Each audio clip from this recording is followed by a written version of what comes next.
when the Black Hawk helicopter touched down at a remote outpost in Afghanistan. Staff Sergeant Ethan Lau thought it was just another medevac.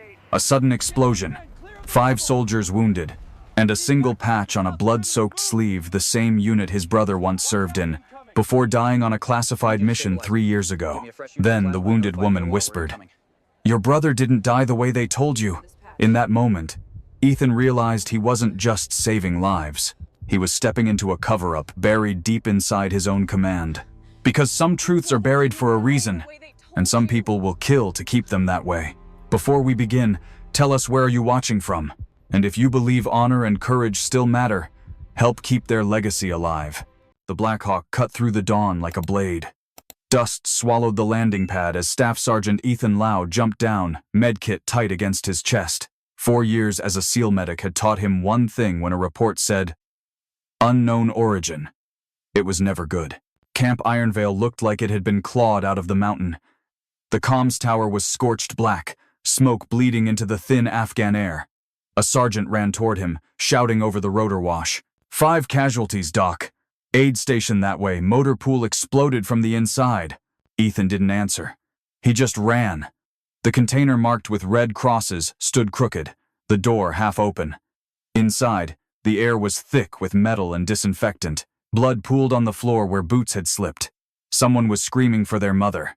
Someone else had already stopped. He dropped to his knees beside the worst of them, a man whose chest looked caved in from the blast. "Travis Geller," a voice said beside him, shaking. "Demo expert." He took the hit. Ethan didn't look up. His hands moved fast, tourniquet, gauze, airway check. Every motion clean, automatic. Another patient moaned nearby.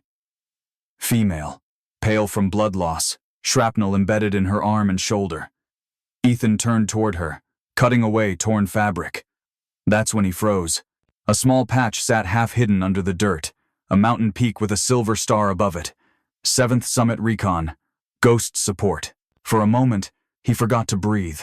That insignia hadn't been seen in years. His brother Aaron had worn it, the same unit, the same mission that ended with a sealed report and a flag-draped coffin. The woman opened her eyes. Even through the pain, they were sharp. "You recognize it?" she whispered. Her voice was steady, almost too calm for someone bleeding out. Ethan blinked hard, refocusing on the wound. "Hold still." His tone was flat, but his heartbeat wasn't. He wrapped the bandage tight, tried to ignore the weight in his chest. A soldier sitting against the wall spoke up. "Corporal Logan Pierce, that's Sergeant Camila Ortiz, and yeah, we're from 7th Summit." He winced, adjusting the dressing on his own shoulder. Explosion tore through the bay, looked like sabotage, not an accident. Ethan's jaw tightened. He'd seen mortar patterns, shaped charges, bad luck. What he'd seen outside didn't match any of them. Ortiz caught his wrist suddenly, her grip stronger than it should have been. "Your name," she said. He hesitated. "Staff Sergeant Ethan Lau." Her expression shifted fear, recognition, something deeper. "Lau. Aaron Lau's brother." The medkit slipped from his fingers. Metal tools clattered on the floor. The room's noise seemed to fade. "What did you just say?" Ortiz's eyes locked onto his. "Your brother didn't die in that ambush. Not the way they told you." Before Ethan could speak, the door slammed open. 2 soldiers entered, uniforms spotless, weapons holstered.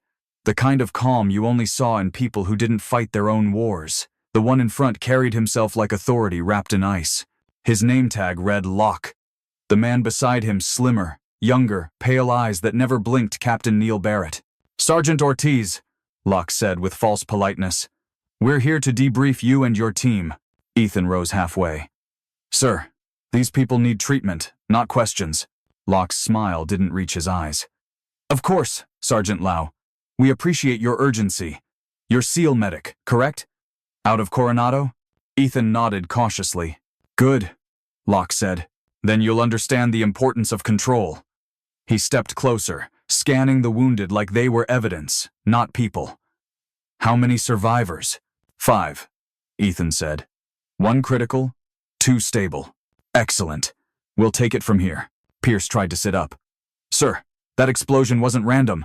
Someone said—" Barrett's voice cut through him. "You're disoriented, Corporal. Focus on recovery." The tone was soft, but it silenced the room. Locke turned toward Ethan again. We'll arrange medical evacuation once comms are restored. Ethan frowned. I was told comms were down for the entire sector. They were, Locke said smoothly. They're not anymore. Outside, a drone buzzed past the window, sleek, dark, government issue. Its red sensor light swept the compound like an unblinking eye. Ethan felt the weight of the patch on Ortiz's sleeve, the faint pulse in her wrist still pressing against his glove. This wasn't just a rescue, it was a cover-up waiting to happen, Ortiz whispered under her breath, barely audible. Whatever they tell you, don't believe it. And don't let them separate us. Her words hit harder than any explosion. Locke looked around the blood-slicked room, expression unreadable. Sergeant Lau, he said finally, thank you for your service. Once your patients are stabilized, you'll be extracted back to base. We'll handle the rest. Ethan met his gaze and didn't blink, because for the first time since Aaron's funeral, he knew the truth hadn't stayed buried. And the patch on that woman's sleeve, it wasn't just fabric. It was a warning. The aid station felt smaller once Colonel Locke and Captain Barrett took control. Their voices filled the space, calm but cold, cutting through the hum of generators. Ethan moved between the wounded, pretending to focus, but his pulse was heavy in his ears. Locke crouched beside Camila Ortiz, inspecting her bandages as if she were a malfunctioning weapon. You were leading this patrol? He asked. Ortiz nodded weakly. Then you'll tell us exactly what you were doing near the motor pool. Her lips tightened. Routine maintenance. Then everything went white. She winced as Ethan cleaned another wound.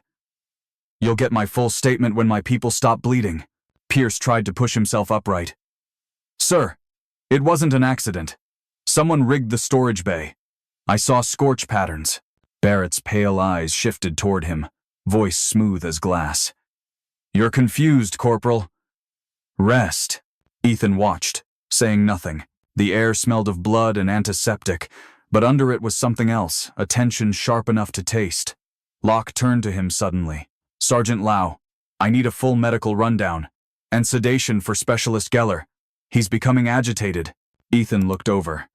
Geller was trembling, trying to speak, eyes half open. He's stable, Ethan said. Sedation could depress his breathing. That's an order, Sergeant, Locke replied. The words landed like a blade. Ethan hesitated. Then Geller's voice rasped through the noise. Don't do it.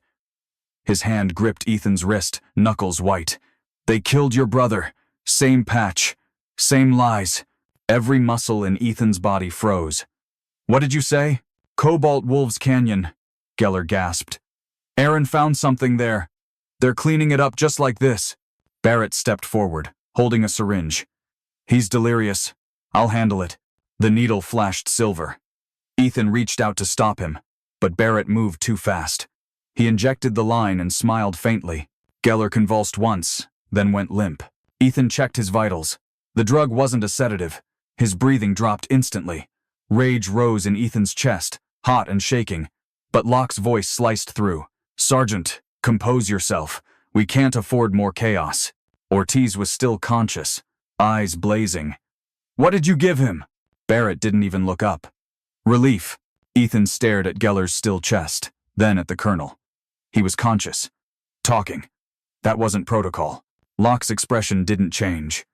Protocol shifts when command requires it. Ethan's jaw clenched. Then command just killed a soldier. The room went silent. Even the heartbeat monitor seemed to hesitate. Locke finally spoke. Your brother had the same problem with authority. The 20 lacked to give them. Ethan turned slowly. You knew Aaron. Locke smiled faintly. Everyone knew Aaron Lau. Brilliant field tech. Too curious for his own good. Ortiz pushed herself upright, ignoring the pain. Aaron found the cache at Cobalt Wolves, didn't he? Barrett's head tilted, amused. You've been busy, Sergeant Ortiz. That name is classified. Not to the people who buried him, she said. Ethan moved between them, trying to piece the fragments together. What cache? Locke exhaled, as if bored of the game. Equipment that doesn't exist, weapons that were never issued, and recordings that could embarrass certain officials if they ever surfaced. Ortiz whispered. He found proof of it, and they silenced him. Barrett adjusted his gloves. Proof is a dangerous word. Locke's radio crackled. Perimeter secure. Evac inbound, 5 minutes. Ethan's heart pounded. 5 minutes to disappear the witnesses. 5 minutes to erase Geller's death. He bent over his med kit, pretending to clean instruments. But his hand found the small, blood-stained notebook Ortiz had told him about. The leather was warm from his pocket. Inside, pages were filled with coordinates, coded logs, names. One word was circled twice. Cobalt wolves. Locke noticed his stillness. "Everything all right, Sergeant?" Ethan nodded, masking the adrenaline building behind his calm. "Just preparing the patients for transport." "Good," Locke said. "The aircraft will take them to a secure facility." Ortiz's whisper cut through the hum. "Secure means gone." Outside, rotor blades echoed across the canyon. The sound grew louder too soon, too perfect. Ethan glanced at the others. Ortiz tense but ready. Pierce pale, holding his shoulder. Geller's body covered, already being ignored. Locke turned away to speak into his radio. "Confirming pickup. All assets contained." Assets. Not soldiers. Ethan's hands tightened around the scalpel he'd been cleaning. His voice dropped to a whisper only Ortiz could hear. "When I say move, grab Pierce and head for the back door." She didn't ask questions. Her eyes told him everything she'd already decided. The colonel's voice carried again. "Once they're airborne, we seal the site. No debris, no traces." Ethan stood, wiping his gloves. "Colonel Locke," he said, stepping closer. "We need to talk about Geller's condition privately." Locke turned, suspicious but intrigued. "Make it quick." Ethan led him toward the far corner, out of view of Barrett and the others.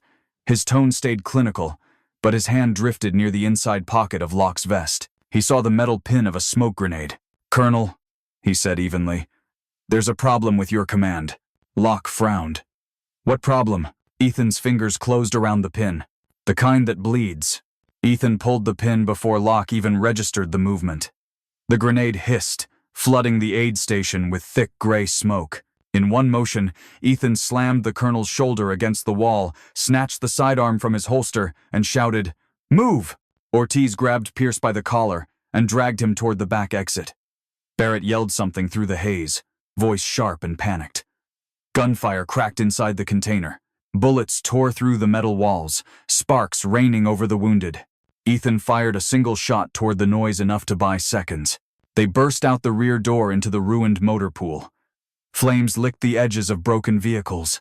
The air stung with oil and ash. Ortiz stumbled, blood soaking through her bandage, but kept moving. Pierce found a Humvee still intact, windshield cracked but drivable. Ethan helped load Travis Geller's limp body into the back. "We're not leaving him," he said. Ortiz didn't argue. The engine roared to life, tires chewing gravel as they smashed through the chain-link gate. Behind them, figures emerged through the smoke, Locke's men firing controlled bursts. The first bullets pinged off the tailgate. Ethan returned fire, forcing them to duck. "Drive!" Pierce jammed the accelerator, and the Humvee lurched onto a rocky path that twisted up the mountainside. The compound shrank behind them, the drone above circling like a vulture. The vehicle bucked and rattled, suspension screaming. Ortiz checked the GPS unit strapped to her wrist. "Keep north," she shouted over the engine. "Cobalt Wolves Canyon." Aaron's notes said it's 5 clicks out. Ethan glanced back. The drone's red eye was tracking them. He fired 3 rounds through the sunroof. The lens shattered, the drone spiraling out of view. A cheer caught in Pierce's throat, then a round hit the side mirror, showering him with glass. The radio crackled, Locke's voice cutting through the static. "Sergeant Lau, stand down. You're making this worse." Ethan yanked the cable free and tossed the radio out the window. He's not getting another word. The road turned to uneven stone. Pierce swerved around a crater, then hit a slope too steep to climb. The Humvee jolted, engine coughing. Smoke poured from the hood. "That's it," Pierce said, slamming the steering wheel. "She's done." Ethan jumped out first, scanning the ridgeline. Helicopter blades thundered in the distance, 2, maybe 3 aircraft. "We move on foot," he ordered. They hauled Geller out. His eyes fluttered open briefly. "Leave me," he whispered. "You need to get the proof." "No one gets left," Ethan said. But he could see the truth in Geller's face. The man was fading fast. Pierce shook his head. "They'll catch us if we slow down." Ortiz looked between them, then crouched beside Geller. You can still fight. She handed him a rifle and 2 spare mags. Hold this position. Make it loud. A small smile crossed Geller's bloodied lips. Gladly. Ethan placed a hand on his shoulder. Thank you. They left him behind the smoldering wreckage of the Humvee, barrel pointed toward the approaching dust trail. As they scrambled up the slope, the first echoes of his rifle sounded short, deliberate bursts. The mountains swallowed the noise. Then a dull explosion rolled through the canyon, shaking gravel loose under their boots.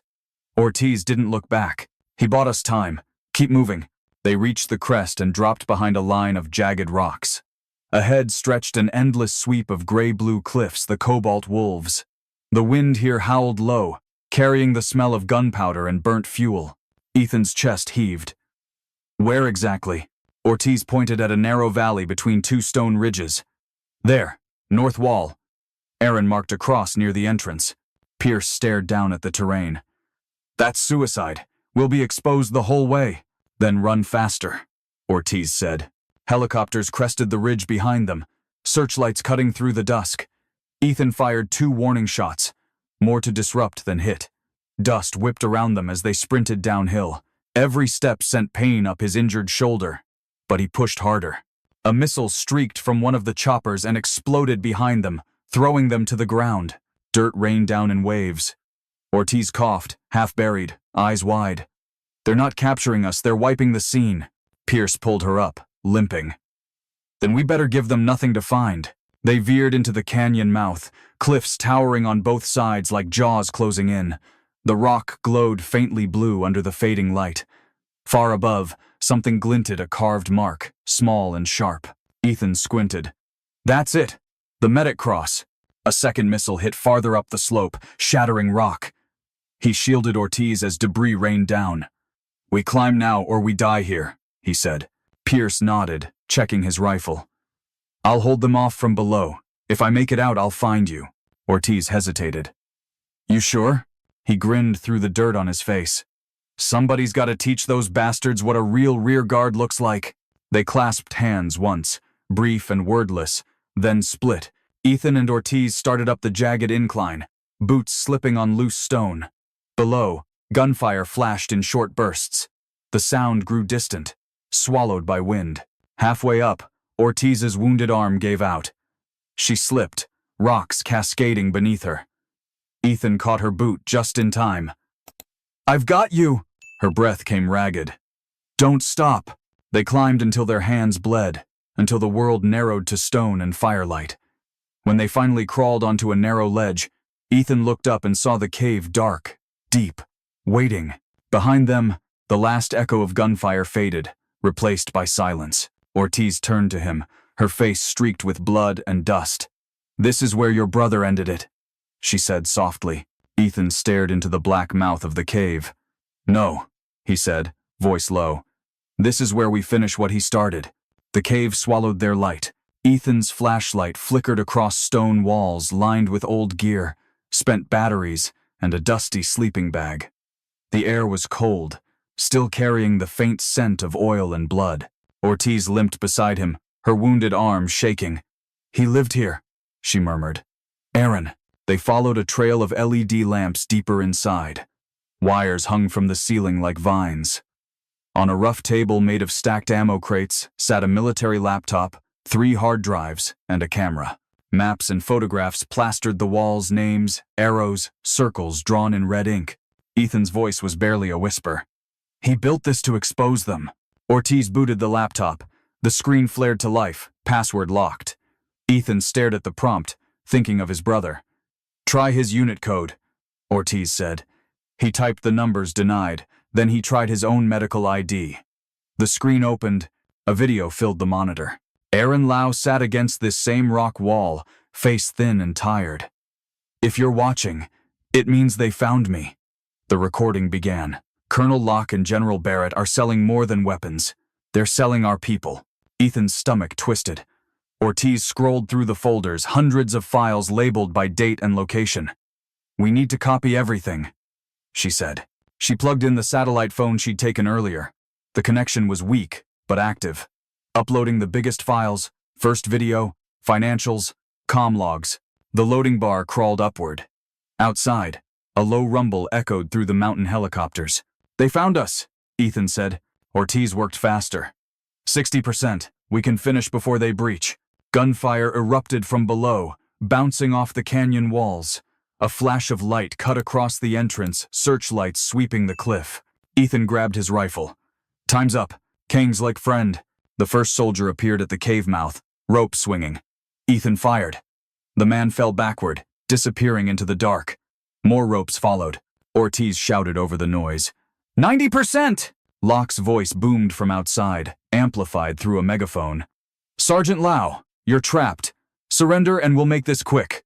Ethan stepped into the mouth of the cave, muzzle aimed at the light. "You already made it quick for my brother," he shouted back. Locke hesitated, then entered with 2 soldiers. His pistol gleamed in the beam of a flashlight. He chose the wrong side. "Don't repeat it." Ortiz disconnected the sat phone and slipped it into her vest. The upload had reached 95%. She mouthed, "Almost done." Locke spotted her movement. "That phone, hand it over." Ethan stepped between them. "You want the truth buried that bad?" Locke smiled faintly. "Truth is a luxury, Sergeant. Order is survival." He nodded to his men. "Set charges. We're ending this now." The soldiers moved along the walls, planting blocks of C4 among Aaron's evidence. Ethan's pulse thundered. He could see the timer lights blinking 5 minutes. He needed a distraction. Ethan raised his hands slowly. "You win, Colonel. Let me check my kit first. My patient's bleeding out." Locke laughed. "You think I care?" Ethan's tone stayed even. "You should. Morphine overdose kills faster than you expect." Locke frowned just as Ethan lunged. The needle sank into the side of his neck. The colonel gasped, stumbling back. "What did—" 50 milligrams, Ethan said. "You've got a minute before the floor disappears." He slammed Locke into the wall, disarmed him, and spun toward the others. Ortiz fired twice, dropping 1 soldier. The last turned and fled, shouting into his radio. The countdown read 3 minutes. Ethan grabbed the detonator from Locke's vest. His hands shook as he read the display. "Too many charges. I can't stop them all." Ortiz pulled him toward the back tunnel. "Then we run." They sprinted through the narrow passage, rocks falling around them as the first shockwave hit. Ortiz stumbled, her arm bleeding again. Ethan caught her under the shoulder and pushed forward. Light appeared ahead, a vertical chimney reaching to the surface. Ortiz climbed first, boots scraping. "Go. I'll cover." "Not a chance." He pushed her upward. "Move." Below them, Locke's voice echoed weakly. "You can't stop the system." The second explosion drowned him out. Heat surged up the tunnel. Ethan and Ortiz burst onto the cliff just as the entire ridge collapsed. The mountain roared beneath them, the shockwave throwing them against the rocks. Dust and fire filled the air. Helicopters veered away, retreating from the blast. For a long moment, there was nothing, just the sound of wind over stone. Ortiz coughed, clutching her vest. The satellite phone's light blinked green. "Upload complete," she whispered. Ethan stared at the rising column of smoke. Then Aaron didn't die for nothing. 6 months later, sunlight streamed across the steps of Capitol Hill. Cameras clicked as military police led General Conrad Barrett away in cuffs. His son Neil had vanished, presumed dead in the collapse. Inside the hearing room, Ethan sat beside Ortiz, both in formal uniform. She testified with her arm still in a sling, voice steady. Sergeant Aaron Lau uncovered corruption within his own command. We carried his proof home. When it was over, Ethan stepped outside, holding a small fragment of cobalt blue stone and Aaron's worn patch of the 7th summit. He looked up at the sky where helicopters still patrolled, their rotors thudding like distant heartbeats. "The truth doesn't belong to the ones who find it," he murmured. "It belongs to the ones brave enough to share it." Ortiz joined him at the steps, sunlight on her scarred face. "It's not over, is it?" Ethan smiled faintly. "No. Cobalt Wolves was just the first. If you enjoyed the story, consider sending a super chat to help bring more stories like this.